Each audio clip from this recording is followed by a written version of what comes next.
ఈ రోజు యానం రావాలంటే తాగడం గురించి కాదండి, తినడం గురించి రావాలి. అంతేనంటారా? స్కై బార్క్ అంటేనే తినడం గురించి రావాలండి. ఇంతవరకు యానం ఎవరన్నా వస్తున్నారని తాగడం గురించి వచ్చేవారు, కానీ స్కై బార్ లో ఐటమ్స్ తినడం గురించి వస్తున్నారండి. మాట మాత్రం నిజం. నాకు అదే విషయం చాలా దొరికిన ఐటమ్స్ కూడా ఇక్కడ దొరికిన ఐటమ్స్ అండి. నేను ఎన్నో తిరిగానండి, మొత్తం రాష్ట్రాల్లో మొత్తం అన్ని తిరిగాను. ఇటువంటి ఐటమ్స్ కానీ ఇటువంటి స్టార్టర్లు కానీ నేను ఎక్కడ చూడలేదండి, ఇదే ఫస్ట్ టైం. ఈ స్టార్టర్ల గురించి నేను ఇక్కడికి రెగ్యులర్ గా వస్తుంటానండి. కొత్త కొత్త వెరైటీలతో ఎప్పుడు చూసినా కొత్త వెరైటీలు అండి. ఎప్పుడు చూసినా కొత్త వెరైటీలు, ఏ వెరైటీ ఏది బాగుంది అనేది కూడా మనం చెప్పలేని పరిస్థితి అండి. ఇక్కడ అంత టేస్టబుల్ గా ఉంటాయండి ప్రతి ఐటమ్ కూడా. రెగ్యులర్ కస్టమర్ అండి. మన వాసు గారు కానీ, గణేష్ గారు కానీ, దివాకర్ గారు కానీ, మన చందన్ గారు కానీ, వీళ్ళందరూ కూడా చాలా ఆత్మీయులు అండి.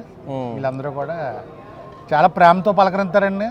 అంత ప్రేమతోటి ఫుడ్ కూడా అలాగే ఉంటదండి.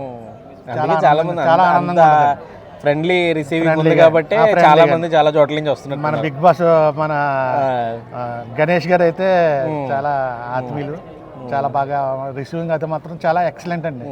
మెయిన్ ఎప్పుడన్నా స్కై బార్ రావాలంటే ముందు తినడం గురించి రండి, తాగడం గురించి కాదు, తినడం గురించి రండి.